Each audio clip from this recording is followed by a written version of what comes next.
I'm Kate Elkins. Welcome to Healthy Living in Lowell, a production of the Lowell Health Department and its many community partners.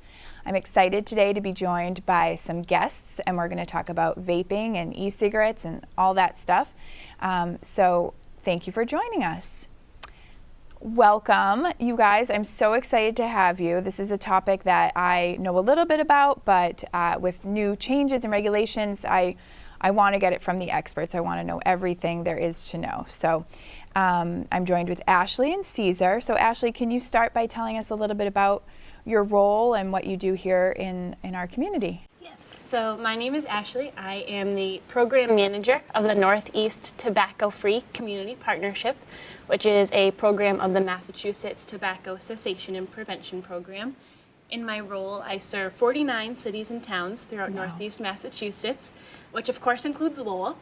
So I give tobacco prevention education, educate the community, and I work through organizations to provide that education. Wow, so 49. Yes. That's a lot. That's a lot of territory. Yes, it is. Thank you. And Caesar, can you tell us a little bit about what you do here in Lowell? Absolutely. I'm Director of Tobacco Control for the City of Lowell. It's a two-city collaborative. It covers the City of Lowell and Lawrence. I've been involved in tobacco control since 1999, so it's going to be 21 years. Wow. And I was first hired as a director for the tobacco control program in the cities of near Boston for the cities of Lowell, Somerville, Cambridge, Chelsea, Aberdeen, Revere. And then in 2011, I was hired to bring in Lawrence into a two-city collaborative here in Lowell.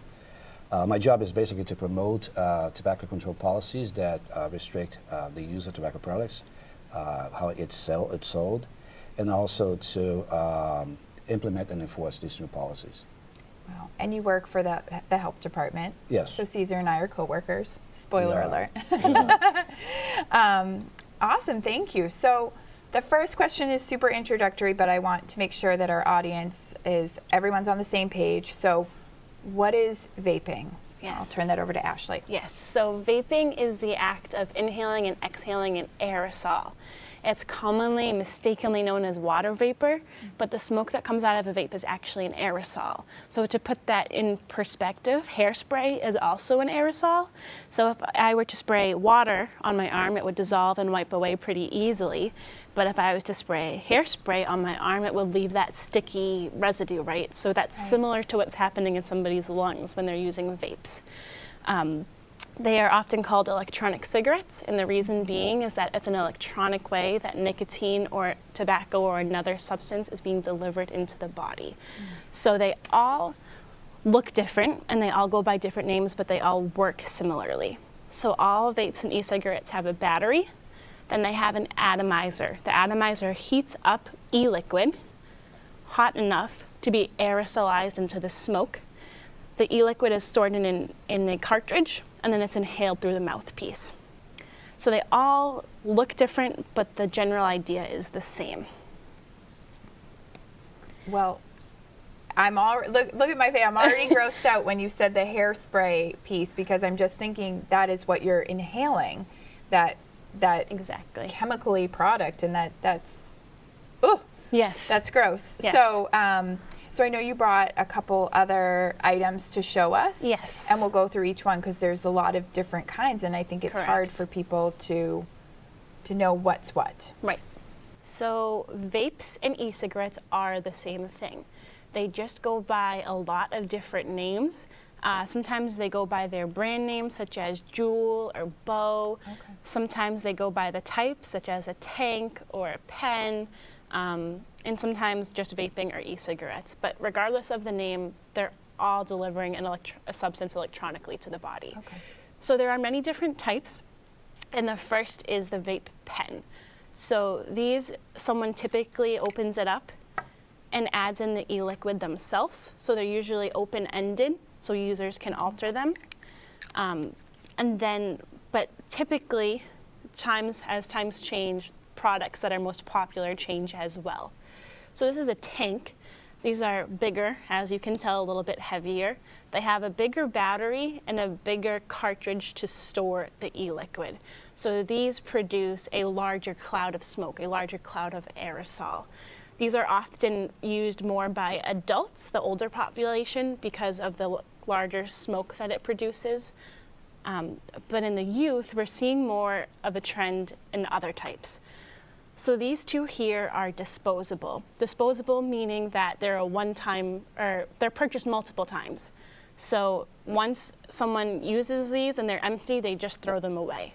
Hence the name disposable. So they're really lightweight, easy to hide. So that's why they're most popular among youth. They often, look like everyday products, like a flash drive or a USB stick, really rainbow and colorful. Maybe it looks like a crayon, something you would write with. And these are starting to become more popular in schools, is what I'm hearing from the community. Yeah, this one looks just like a pen. Right? Yeah, exactly. I would never think that was an e-cigarette. Exactly. And then the one that everybody has heard about is the Juul. So Juuls come with pods. A pod is really small, but it has the nicotine equivalent to a whole pack of cigarettes, which is 20 cigarettes in just one pod. And typically what we hear is that youth and young adult users on average go through about a pod a day. So a whole pack of nicotine every day. To use them, someone just puts the pod in at the end and simply inhales. No buttons or anything. But these are a type of rechargeable vape. So this Juul has a battery in it, and once it runs out of battery, it just magnets on and somebody plugs it in to charge it again. And if this was plugged into the side of a computer, it's commonly mistaken, again, for a flash drive. And Juul, is one of the most popular because it really had ads that targeted to youth, and it really helped, or it really contributed to the youth vaping epidemic that we have now. Wow. And are there other kinds beyond what you brought for us today? Yes, absolutely. What about hookah? Is that a type of vaping product, or it's a little different? So there's both. Okay. So this one particular here is actually called Imperial Hookah. So this is an electronic version of a hookah, but there's also the bigger traditional hookah that comes in, and the bigger metal and the pipes. And that is burnt directly and not electronically. Okay. So Ashley, thank you for showing us those products. Obviously, I know that they're harmful, but can you tell us a little bit more about the harmful effects of vaping products? Yes, so it's important to know that the only thing that our lungs were meant to inhale is the clean air like all of us are breathing right now. So we don't have extensive research on vapes and e-cigarettes yet, but what we do know is some of the chemicals that they contain. So we know that there's metals like nickel, tin, and lead in the aerosol that's being inhaled into the smoke. Other chemicals like diacetyl, which has been found to cause a lung disease commonly known as popcorn lung. Even acetone, which is commonly found in nail polish remover. Nicotine, with tobacco vapes, is always nicotine in a very addictive substance. Propylene glycol, which is found in antifreeze. So these are chemicals that are found in everyday products but should never be inhaled into our bodies. As far as who's most at risk, we know primarily it's youth. So really, these products were originally said to help traditional smokers lean off of combustible traditional cigarettes, but youth are the ones that have been found to be using them the most. The tobacco industry used the tactics of sweet, cheap, and easy to get. So flavors like creme brulee and mango and mint, that made the products appeal to youth, and it masked the true harsh effects of the products. They were relatively cheaply priced, and you could find them in stores like a Cumberland Farms and bodegas. The young adult brain is not fully developed until at least 25. Right. So when youth start using nicotine products at such a young age, it makes their brain craving those products even earlier, which could potentially lead to a lifelong addiction. Oh. So we have some new data out, Yes. right, for the state of Massachusetts pertaining, is it youth data or young adult? So tell us about what we are seeing for usage rates among our youth. Yes, so we have 2019 data from the Massachusetts Youth Health Survey, and it showed that 51.2% of high school students ever used vape products. So just over half, and that is a 12% increase since 2017, and that was the ever use. At the time of the survey, 32% of high school students said they used a vape product in the past 30 days. And that statistic was a 13% increase since 2017. So And to recap, there's a significant increase in high school vaping use, both current use and ever use, in only a short period of time within 2 years. Wow. So when you say that 50% number, 51%, so that would be a high school student that ever tried it, maybe uses it regularly, they're all bundled into one, but that 30 days prior to the survey really shows that maybe that's a little bit more relevant regular use, and that's about 32? Yes, 32. Oh my goodness, that's a lot. That's alarmingly high. That's alarming, and that's across the state of Massachusetts. Yes. Okay, wow. So, so we know it's harmful. We know a lot of people are using it. We know we have a little bit of a problem here. Yes. So, so that's where Caesar comes in. No pressure, Caesar. But can you tell us, you told us a little bit about your role. Can you elaborate a little bit and tell us what kind of tobacco control activities are we doing here in Lowell? Absolutely. I mean, one aspect of my job is to draft policies. So I draft policies that will restrict the use of tobacco products, to restrict how the tobacco products are sold, and then I present that proposal to the boards of health, try to persuade the boards to adopt it, in this case the Board of Health in Lowell. And once adopted, then I implement these, and then as part of the process, I have to enforce it. And the enforcement activities include inspections, routine inspections, also what we call compliance checks, where we send in a minor to go in and attempt to purchase some of these products that are age restricted. So the minimum age now in the state is 21, but it's been 21 in Lowell for quite a few years now. And so we send somebody who's younger than 21 into a retail store. They attempt to purchase a tobacco product. If they sell it to that young kid, then they have to go back and issue a citation. So that's in a nutshell. The types also respond to complaints. If there's a complaint that a particular store is selling tobacco products to minors, I can go check it out. If there's a complaint that there's smoking where smoking shouldn't take place, then I respond to those as well. And how often are you doing that? How many, is that a daily activity you're going out to retailers? Inspections are a daily activity, although I sort of split my work between the city of Lowell and the city of Lawrence.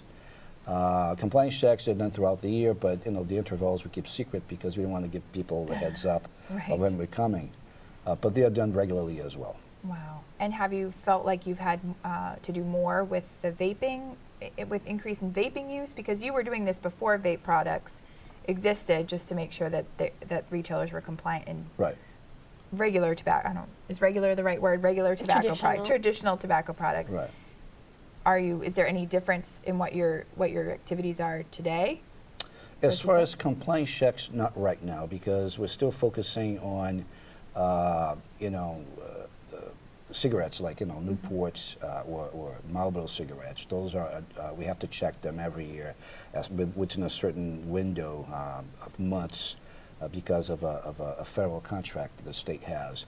But, and we check for other products as well. We check for cigars, we check for the flavor products. But as far as the vaping products, we don't have as many of those in retail stores for a while now because back in 2016, the city of Lowell prohibited the sale of flavored tobacco products and restricted them to be sold only in adult-only retail tobacco stores. So that included the vaping products as well.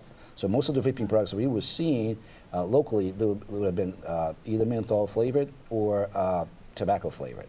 So there's not a lot of, there wasn't a lot of retail stores that were selling those. And now, there's a new state law, I think we're going to talk about that probably in the segue, that, restricted it further. So that to me is the confusing part, and I know if you've been watching the news and keeping up with the governor's regulations, it does seem a little bit confusing. So would you mind explaining to us there was a ban and what's happened now? Just take us through how that worked. Right, I tried to the best of my ability. So back in September, there was Governor Charlie Baker declared a public health emergency, and based on that emergency, the Public Health Council passed new regulations that banned temporarily the sale of vaping products. And there was everything, flavored and unflavored. Okay. And then that was to last for about 4 months, but in November, I think it was November 27th, the state legislature adopted a new law. And that new law addresses the sale of vaping products as well. So I think right in the beginning of December, I think it was December 11th, the Public Health Council promulgated new regulations. They rescinded the temporary ban and promulgated new regulations to enforce the new state law. which pretty much says the following. I know it can be confusing, but I'm trying to be as clear as I can. It has two parts. The first part is in effect right now. Okay. And this part addresses the sale of vaping products. What it says is there's the sale of flavored products, flavored vaping products, can only occur at smoking bars right now. Okay. And that includes menthol as well. Whereas the local regulation we had here in Lowell excluded menthol, this one includes menthol. Okay. So not even adult-only retail tobacco stores. And by adult-only, I mean stores that stopped anybody younger than 21 from ever entering. Even those stores cannot sell any flavored vaping products. Okay. And which includes like the devices, the liquid nicotine, all these things. If they're flavored, they cannot be sold. So they can still sell a vaping product that is nicotine flavored, tobacco. Right. Or There's some restrictions with that as has well. no additional flavor. Okay. Right. So as far as the flavor part, it includes menthol as well. So there's no Okay. sale of flavor products, vaping No products, flavor products. right now. Got it. And then as far as the sale of non-flavored nicotine vaping products, there's some restrictions as well. The regular store, like a convenience store, a gas station, a grocery store, they can sell up to 35 milligrams per milliliter. So 35 milligrams or less they can sell. If it is more than that, only adult-only tobacco stores can sell. Okay. So that's pretty much the restriction. And then the second part of the law, which is not in effect right now, is going to go into effect on June 1st. And that's going to address the sale of all flavored tobacco products, including vaping products. Okay. So when June 1st comes, the sale of these products will only be allowed at smoking bars. And I probably want to mention this right now because I already mentioned smoking bars once. There's no smoking bars allowed in the city of Lowell nor the city of Lawrence. So these would have been establishments that, at least 51% of what they sell is tobacco for consumption on the premises, and they have to restrict to 21 plus. None of the stores here, none of the stores could qualify now because we have a local regulation that ban that possibility. Whether there's an exception to the state law that would allow smoking bars to operate, the city of Lowell decided to eliminate that exception. So because smoking bars don't operate here, then when June 1st comes, there will be no sale of flavored products at all. So in the city of Lowell. In the city of Lowell. No sale of flavored tobacco products. Right, and right now, because we already have regulation in place that restrict the sale to adult-only retail tobacco stores, so if you go into a vape store, for example, in Lowell, you're going to find flavored regular tobacco products, and they'll be able to sell them up until June 1st. But if you go to a regular store right now, there's no flavored products there. Okay. So, wow. In addition to these restrictions, the fine's now more expensive. If there was a sale to a minor before this law went into effect, it was about $100 for first offense, $200 for second, and $300 for third and subsequent ones. Now with the new state law, it's $1,000 for first offense, wow. $2,000 for second, and $5,000 for third and subsequent. And then they look, instead of looking at a 24-month period, they look at a 36-month period. So if there's a violation today, we look 3 years in the past to see if there's any other violations to determine whether this is a first or a second or third offense. So for both of you guys, do you think this is the answer? Is this going to help reduce those numbers? I mean, I can see why the state is doing this because those numbers of youth experimenting and using regularly and becoming addicted seem very high. So is this, in your opinion, do you think this will help? Well, I personally think it's going to help because, if you look historically, every time there was, the access to tobacco products was reduced for whatever reason, whatever strategy, then the use of those products reduced as well. As a matter of fact, there's a new study that came out in October which looked at two cities in the state. It looked at the city of Lowell, it looked at the city of Malden. And they were trying to compare cities that had passed regulations and cities that hadn't passed regulations restricting the sale of flavored tobacco products. So the city of Lowell passed these regulations in 2016. And within 6 months, the study shows, within 6 months you see a decrease in the use of these products. Wow. Whereas when you look in Malden, there was no decrease at all. So you reduce access by increasing the price and removing products from most stores. That's pretty much what's worked through time. And it continues to work now. So I think that there's going to be an impact. Whether, people go back to using regular tobacco products, I think it's going to depend on the strategy used by the industry because depending on how much money they want to spend on, trying to make those traditional tobacco products more attractive, it's up in the air. We don't know yet. But in my experience in all these 2 decades is that, you know, the tobacco industry is always a little bit of a step ahead of everybody else, and they try to come up with a new thing that's going to entice younger people to start using tobacco products. Yeah. And what would you say, Ashley? I would say we can hope that these new regulations have effect, and like Caesar mentioned, we have some data that shows that it is hopeful, and we do. I want to mention that Caesar was talking about menthol. So the reason menthol is included now is because menthol, think about icy hot or a mint cough drop, right? It's that cooling effect. If you have pain in your throat or pain in a muscle and you use icy hot that has menthol or a menthol cough drop, it cools and numbs that pain feeling that you have. So when menthol is in burning tobacco products, whether electronic or not, it does the same thing. It coats your throat and almost numbs the harsh pain that you're experiencing. So menthol is an easier tobacco product to start and harder to quit. So I think it's great that menthol is now included in these regulations because it will help people realize why menthol is included now and that help is available to quit, which we will certainly be covering. That's great. So it sounds like the real trick is to limit these products from ever getting into the hands of our children. Absolutely. That's really what we're doing. So we are going to take a short break, and then we'll dive into a little bit more of preventing vaping and tobacco use for our little ones. So Yes. We'll be right back.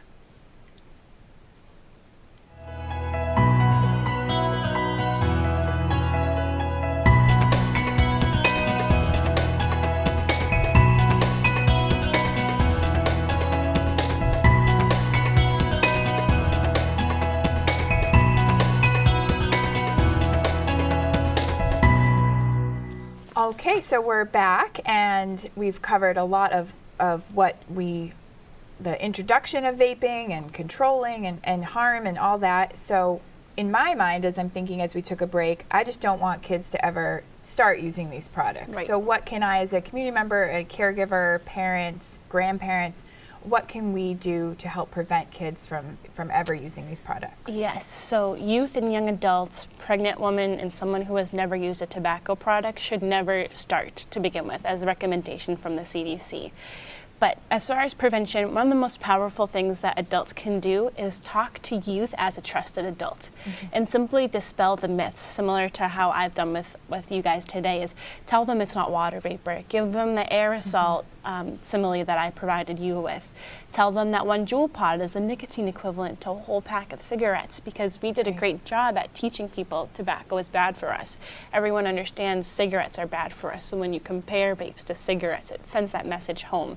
Let them know that nicotine is addictive, help is available. They can practice refusal skills, so if a teen is in a social situation where they're offered, maybe role play on how to say no and why you should say no as well. Wow. Yes, I agree. What do you think, Caesar? What are some? I think that she was very tips? thorough. I just say that whenever possible, try to lead by example. So if a parent is a user of the product, I think it's going to be more difficult to persuade a child not to use it. And the other thing is to educate, like Ashley was saying, focus on the truth about these products, and also the truth about how the tobacco industry come up with those marketing strategies. Right. Because oftentimes, when things look cool, they look cool because that strategy's intent was to make them look cool, and kids are not paying attention. They may not know how that affects them. That's such a good point. So the tobacco industries are really targeting youth specifically. They know they can have a lifelong user. Absolutely. So Yes. letting kids know that. What age do you think parents and guardians should begin talking with their kids about vaping or cigarettes?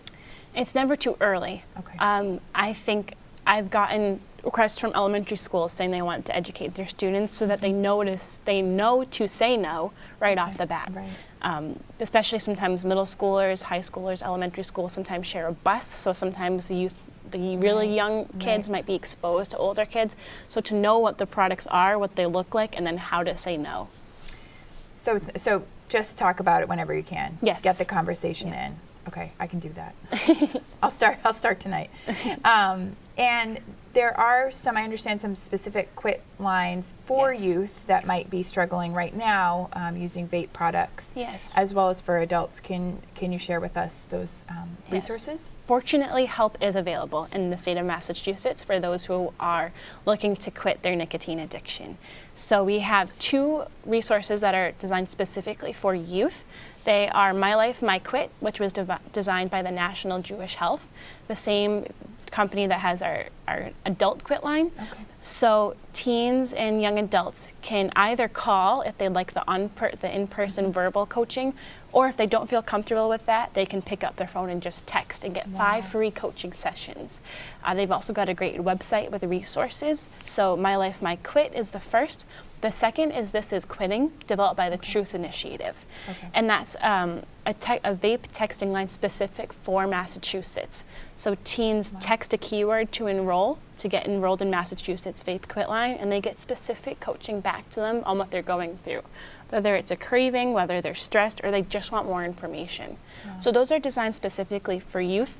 But we also have the Massachusetts Quit line. The phone number is 1-800-QUIT-NOW, or they can go to keeptryingma.org to get the coaching again online if they don't feel comfortable talking to somebody. And that's for anyone as young as 12 and up to adults as well, whether it's a smoker, a vapor, or other tobacco products, that 1-800 number. I love the inclusion of the texting. I think Yes. that's really going to help both youth and adults. Really, everyone is Really easy. It's easier. It seems easier to text than to pick up the phone. So that's Absolutely. great. What did we forget? What did we forget to tell people? Any other thoughts at the end? I'll just mention again that we threw a lot of information out in a short period of time. Yeah. So Caesar and myself are resources for the city of Lowell, and I'm resource for 48 other communities as well. So if you're listening and you're an organization and you'd like to schedule an education presentation, my contact information is on the screen, and you can always reach out to me. I'll also share some websites that are available. And then the Clearinghouse has free health promotion materials that are aimed at both youth and adults to give them the education and the facts about vaping. Wow. And Caesar, what if community members need to reach out to you? How can they do that? Yeah, I have a little message for the retailers out there, because some may be viewing, is that if you have any questions about the new state law, please don't ask your distributor whether you can sell this or that product. Don't ask your friend. Just call my office, and I'll provide you with the answer. And the message for those out there that may come across a store that's selling a prohibited product, like a flavored vaping product right now, you just can call my office as well. The number is 978-674-1073.